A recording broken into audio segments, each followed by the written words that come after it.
Assalomu alaykum, hurmatli tomoshabinlarimiz. Bu yil xabaringiz bor, ko'p tashvishlar bilan yuzlashdik dehqonchiligimiz davomida. Bugungi videomizda o'sha dehqonchiligimizda asosiy paydo bo'lgan ikkita muammo, mog'or va o'rgamchak kanaga qarshi kurashishga doir ma'lumotlarimizni haftalik qisqa olib jamlashtirgan videomizni sizga taqdim qilmoqchimiz. Ushbu videomizda siz mavsum davomida biz shu muammo boshlanishidan e'tiboran, ya'ni avjiga olib boshqa nima qilishimizni bilmay qolgan nuqtadan e'tiboran bu yog'iga nima bo'ldi va mana shu yashil holatiga kelishiga qaysi jarayonlardan o'tganimizni ma'lumotini beramiz va ushbu video bilan men o'ylaymanki bu yilgi mavsumga doir asosiy ma'lumotlarimizni berib bo'lgan deb hisoblaymiz.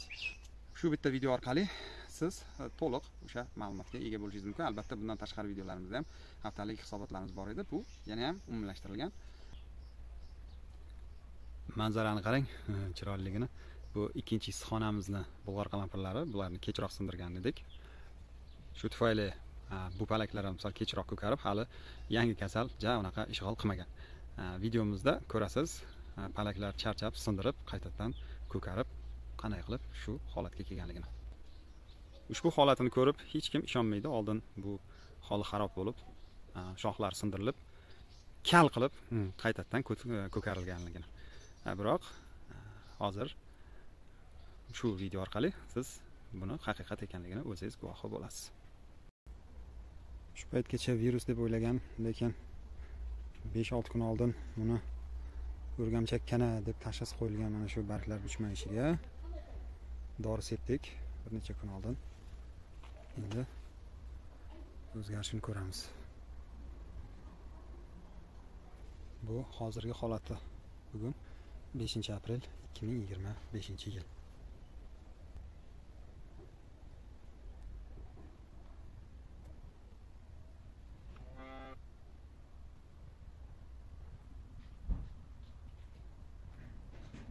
Bugun 12-aprel 2025-yil. Oradan bir hafta o'tib, sepgan dorimizni ta'siri endi sezilyapti. Mana yangi kurtaklar ko'rina boshladi. Dorini bir hafta oldinroq sepdik. Bir hafta oldin video olingandi shu ma'noda. O'tgan videoda bu kurtaklar yo'q edi. Hali hamma tuplarda chiqmayapti bunaqa yangi nishonalar, kurtaklar, ammo ko'pchiligida bor. Mana bunisida yo'q, bunisida bor. Ya'ni o'rgamchak kanaga deb sepgan dorimizdan keyin mana shu kurtaklar chiqa boshladi. Umumiy manzaraga qaraganda vaziyat o'zgarmagandek, hali ham o'sha qo'rqinchli holat, ammo hozir aytganimizdek yaqindan kelib qarasa, mana bu yangi kurtaklar borligi ko'rilyapti. Bu ham yaxshi o'zgarish. Jarayonni shunday kuzatib boramiz. Mushugimiz tuqqan. Baxtli bolalar onasi borligidan baxtli. Onasi shunday farzandlari borligi bilan baxtli.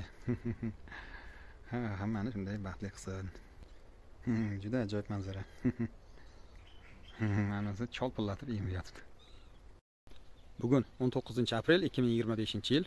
Yana oradan bir hafta o'tdi. Kasal ekinlarda chiqib boshlagan yangi barglar katta bo'lib qoldi.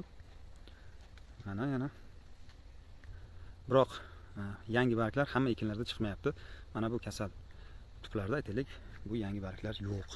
Yonida qo'shnisida ham bunaqangi harakat alomatlari yo'q. Ikkita qo'shnisida. Garchi barglar o'sayotgan bo'lsa ham, biroq hali umumiy manzarada jiddiy o'zgarish, siljish ko'zga tashlanmayapti.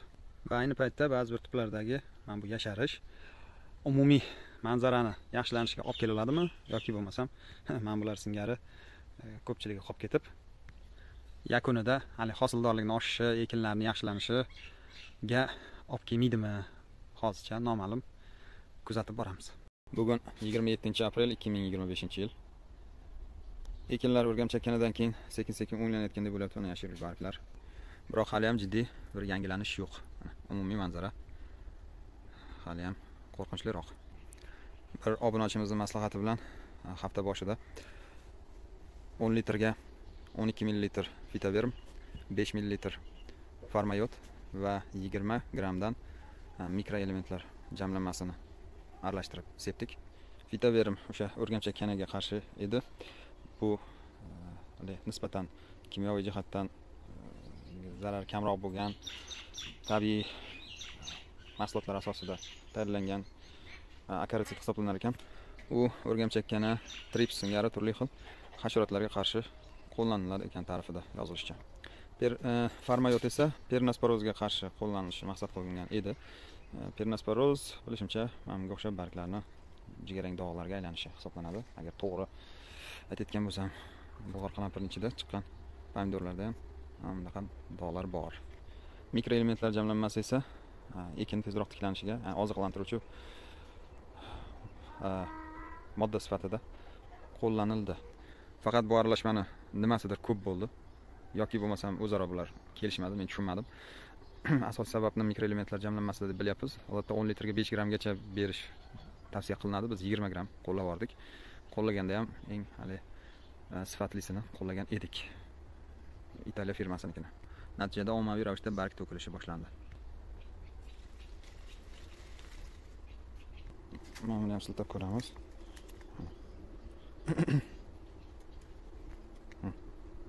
To'g'ri, to'kilayotgan barglar ilgari yoki shudringdan zararlangan uchun to'kilyapti. Yoki mana bunaqa dog'langanlar to'kilyapti. Demoqchi bo'lganim, asosan ilgari zarar ko'rgan barglar juda tezlik bilan to'kilib ketyapti. Shu doridan keyin. Faqat ya'ni dorini sepguncha bular to'kilishi ko'proq bir vaqt talab qilgan bo'lsa, bu jarayon tezlashib ketdi. Yosh barglar hozircha turibdi. Fotosintez jarayonini ta'minlash va mevalarni yetkazib pishirib berish nuqtai nazaridan kasalmandroq bo'lsa ham barglarni turgani menimcha foydali edi. Lekin umumiy kasalni to'xtatib tezroq ekinlarni yashartirish nuqtai nazaridan endi barglarning ommaviy ravishda to'kilishi yaxshimi, yo'qmi, uni bilmadim, balki yaxshidir. Bunday barg to'kilishini ko'rganlar salbiy holat, dori noto'g'ri berilgan, sepilgan, me'yori ko'p va ushbu dorini aralashtirmaslik kerak edi singari fikrlar bildirishyapti. Bizga ushbu maslahatni bergan inson esa demak dori ta'sir qilyapti. Suvni bering vaqtida, toza suv bering, undan keyin endi yaxshilanadi degan fikrda. Qaysi bir mulohaza to'g'ri, buni albatta vaqt ko'rsatadi. Hozircha esa barglarni to'kilishi ancha qo'rqinchli bo'lib ko'rinyapti. Ommaviy ravishda barg to'kilishi dori berilgandan keyin ertasi kuni boshlandi. Biz esa jarayonni kuzatib borishda davom etamiz. Bugun 4-may 2025-yil. Yana oradan bir hafta o'tdi. Ekinlar, yangi barglar chiqarib ancha katta qilib qoldi. Shunga qaramay hali ola-kulalik ketgani yo'q. Bozordagi narxlar ham tushib ketdi. Kechagi narx 20 ming so'm bo'ldi. Bozordagi narxlar tushganligi va hosildorlik bitta kamligini inobatga olib, bitta keskin chora qo'llashga qaror qildik. To'g'ri, mana bunday yangi barg chiqarganlari, mana bunga o'xshab yosharib qolganlari bor. Biroq mana bunga o'xshab ko'kara olmayotgan tuplar ham bor. Natijada o'netdagidek qarang, ko'karmay turgan, ola bo'lib yotgan joylarimiz ham yetarlicha. Bu vaziyatda bir tekisda yasharishiga unchalik ko'zimiz yetmay qoldi. Shu sababli endi shoxlarni sindirib olib tashlayapmiz. Shundan keyin ko'karadigani bir tekisda ko'karishi mumkin. Avval boshida toqqaychi bilan kesayotgandik, mana bu yerdagidaqa. 5-6 tup kesganimizdan keyin bu ishni qilib yurgan bir ukamiz aytdiki, buni sindirgan yaxshi, sindirgan joydan ko'karishi yaxshiroq bo'ladi.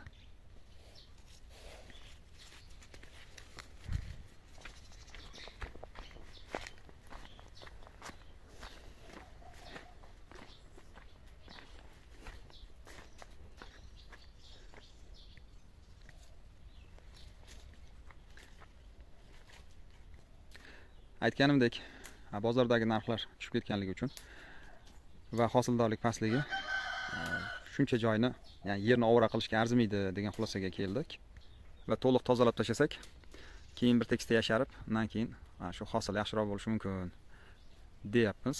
Chunki ilgari 30-40 minglik paytida shu issiqxonadan endi bir qop chiqayotgandi. Bu ham puli unaqa kam pul emas edi.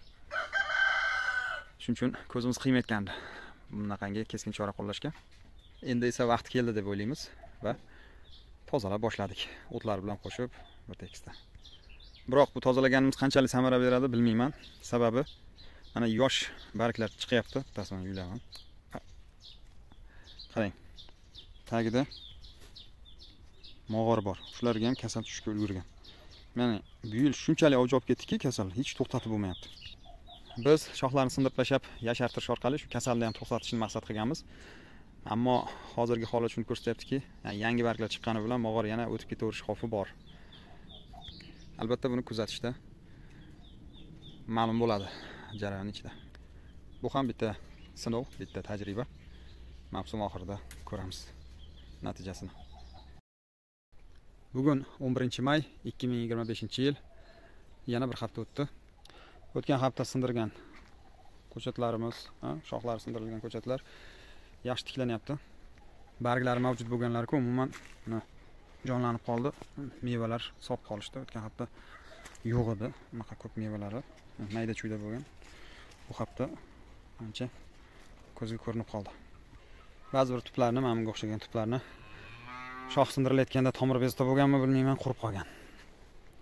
Umumiy yasharish bor, faqat jiddiy muammoni hal qila olmadik. Biz asli bu barglarni olib chiqishimiz, shoxlarni sindirib chiqishimizning asosiy maqsadi unshudringni to'xtatish edi, asosiy sabablardan biri. Biroq hozir mendan ko'rishingiz mumkin, barglarda unshudring to'xtamagan. O'tgan safar hamma kasal barglarni olib chiqdik. Shunga qaramasdan bir hafta ichida yana yangi chiqqan yashil barglarga ham o'tib yo'qib ketyapti. Shuni to'xtata olmayapmiz. Hozir bu yerda ikkita muammo bor. Bittasi unshudring, ikkinchisi jigarrang dog'lar bor. Bu ikkalasi alohida kasalmi deb qoldik. Ilgari boshlanishda unshudring tushganda shunchaki sariq dog'lar bo'layotgandi, endi esa barglar bujmayib qolyapti. Xullas mana qarang, tepagacha ham chiqib ketyapti bu kasallik. Juda tez yo'qyapti. Unshudringga qarshi margansovka ham yaxshi yordam beradi deb manbalarda yozilgan ekan. Shunga 10 litrga 3 gram margansovka va 50 gram kaliy nitrat aralashtirib sepdim. Sinab ko'ramiz. Agar ta'sir qilsa yaxshi bo'lardi, ham hali tabiiyroq usulda bu kasalni to'xtatgan bo'lardik. Boshqa kimyoviy vositalar bizga hozircha yordam bera olmadi. Agar bu kasalni to'xtata olmasak, shuncha sindirganimiz befoyda bo'ladi, ya'ni qaytadan ekin. Bugun 24-may 2025-yil. O'tgan hafta video ola olmadik. 14 kun o'tib sindirilgan bulg'or qalampirlarimiz qanday holatga kelganligini ko'rib turibsiz. Manzara juda yaxshi. Ancha yashil bo'lib qatorlarimiz to'lishib qoldi, g'ovlab. Ekin mevasi deyarli tayyor bo'lib qoldi. Ikkinchi bahor mevalari mana. Hozirgi paytda ikkita asosiy muammo bor. Bittasi shu oldingidan qolgan mana bu mog'or masalasi, ya'ni unshudring to'xtamayapti. Ikkinchisi esa mevaga kirgan shoxlar sinib qolishi. Shoxlar sinib nobud bo'lish, mevalarni qurib qolishi holati bo'lyapti. Shoxlar sindirilgandan keyin o'rnida 5-6 ta shoxlar qaytadan chiqqanligi uchun sinmasin deb boylaydigan bo'lsak, bularni hammasini boylash kerak, bu juda ko'p vaqtni oladi. Ayni paytda bu har bittasini baylash vaqt jihatidan ko'p vaqt olgani uchun va bozorda sekin-sekin baribir bulg'or qalampir narxi tushayotganligi holati ham shunga arziydimi yo'qmi degan savollarni uyg'otyapti. Natijada endi hammasini boylash imkoniyatimiz yo'qligi uchun shunga qaramay qanaqadir yechim topishimiz kerak bo'lyapti. Biz uzun ip topib, ko'ndalanga bir-biriga jipslashtirib qo'ymoqchimiz. Shu bilan to'liq bo'lmasa-da qisman masalaning yechimini qilamiz hamda vaqtdan yutamiz.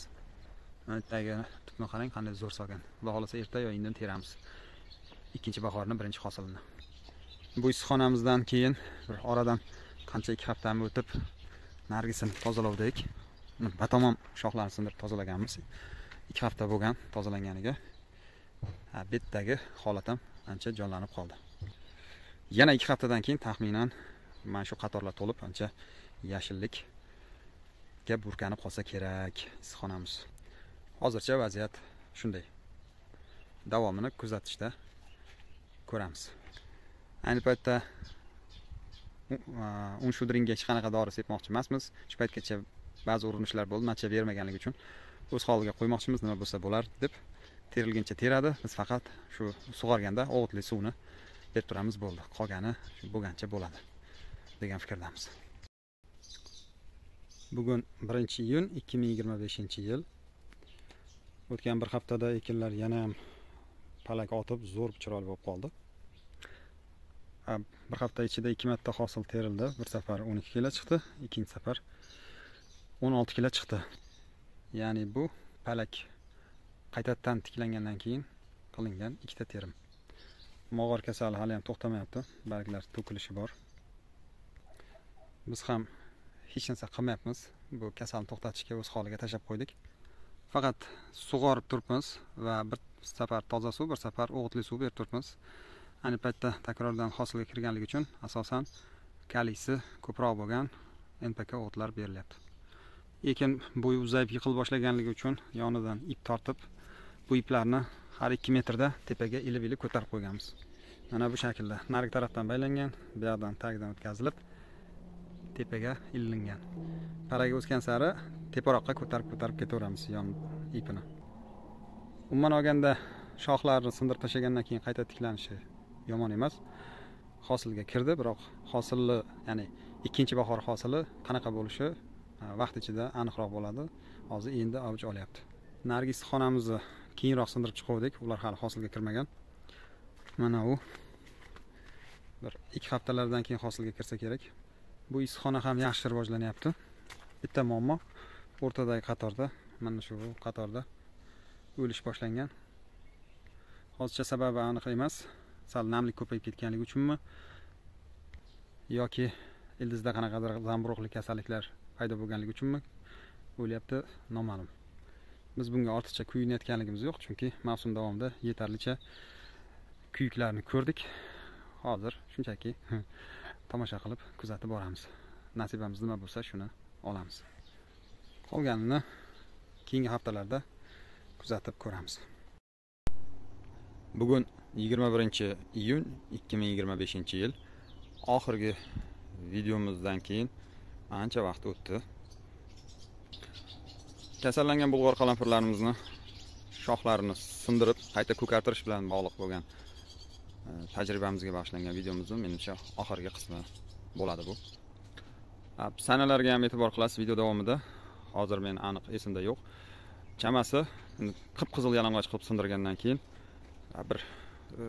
bir oylar ichida 25 kunlarda qayta tiklanyapti, lekin hosilga to'liq kirish uchun 40 kun kerak bo'lyapti kamida.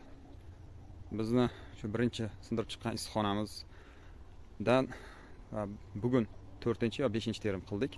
Shu paytgacha qilingan terimlar juda kamroq bo'ldi. Boshlanishida 2 marta 10 kilo, 12 kilo ham shunaqa terildi. Keyin shu 40 kilo atrofida bo'ldi. Bugun bir marta 112 kilo chiqdi. Bu albatta faqat mana shu issiqxonadan emas, balki narigi issiqxona ham hosilga kirganligi uchun u issiqxonaning ham hissasi bor.